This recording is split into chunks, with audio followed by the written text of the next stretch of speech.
Assalamualaikum warahmatullahi wabarakatuh. Apa kabar anak-anak? Semoga semuanya dalam keadaan sehat walafiat ya. Hari ini kita akan belajar mengenai redistribusi pendapatan nasional. Ayo kita mulai.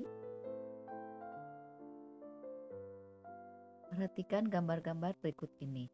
Ada hotel mewah, ada pemukiman kumuh.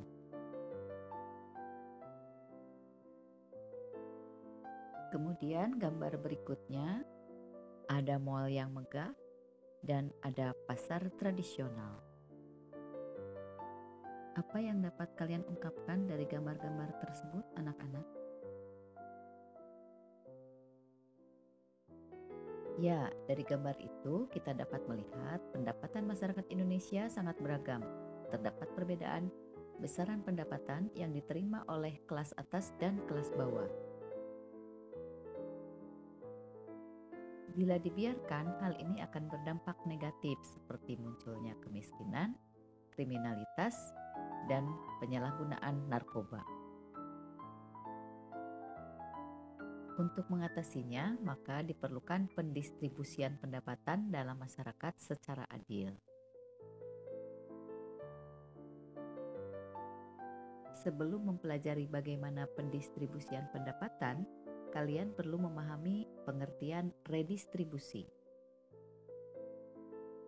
Redistribusi pendapatan adalah pendistribusian kembali pendapatan masyarakat kelompok kaya kepada masyarakat kelompok miskin yang berasal dari pajak atau pungutan yang lain.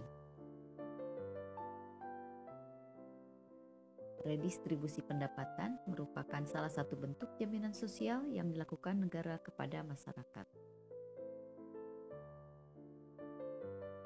Redistribusi pendapatan ada dua, yaitu redistribusi vertikal merupakan dukungan warga masyarakat yang kuat kepada masyarakat yang lemah secara ekonomi. Kedua adalah redistribusi horizontal, yaitu transfer uang antar kelompok dari satu kelompok ke kelompok yang lain. Ayo kita lanjutkan pada materi program redistribusi yang dilaksanakan oleh pemerintah untuk pemerataan pendapatan. Yang pertama adalah program pemberian jaminan akses kebutuhan dasar bagi rakyat bawah.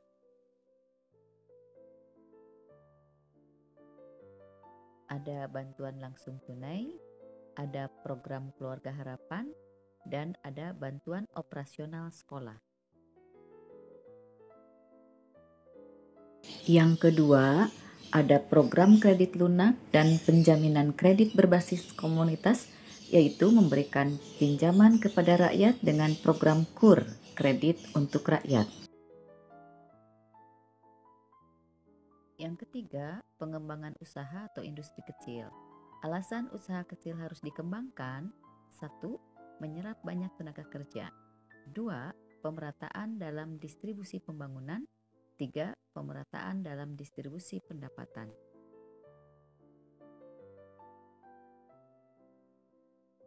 Selain program yang tadi, ada beberapa alternatif lain yang dilaksanakan oleh pemerintah dalam redistribusi. Yang pertama adalah subsidi. Pemerintah memberikan subsidi berupa potongan harga atau tambahan modal kepada produsen. Contoh subsidi perhatikan pada gambar berikut. Apa tujuan pemberian subsidi pupuk itu? Dengan harga pupuk yang lebih rendah, petani dapat mengurangi biaya produksi atau modal yang dibutuhkan. Yang kedua adalah subsidi BBM. Diperuntukkan bagi kalangan menengah ke bawah dengan tujuan dapat menekan biaya transportasi masyarakat.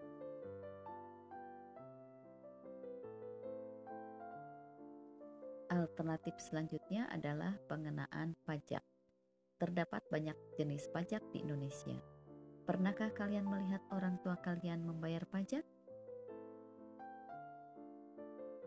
Jenis pajak itu antara lain pajak penghasilan, Pajak yang dibayarkan oleh seseorang yang sudah berpenghasilan dengan batas minimal penghasilan sebesar angka yang telah ditentukan oleh pemerintah.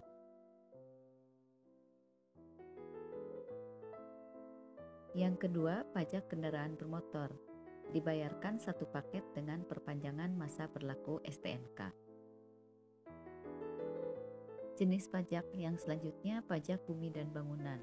Dibayar oleh masyarakat sesuai dengan kepemilikan tanah dan bangunan yang dimilikinya dengan besaran yang sudah ditentukan oleh pemerintah. Nah, dari ketiga jenis pajak tadi, kalian bisa bertanya pada orang tua kalian, pajak apa yang biasa dibayar oleh orang tua kalian masing-masing. Pasti semuanya pernah membayar pajak. Demikianlah materi tentang redistribusi pendapatan.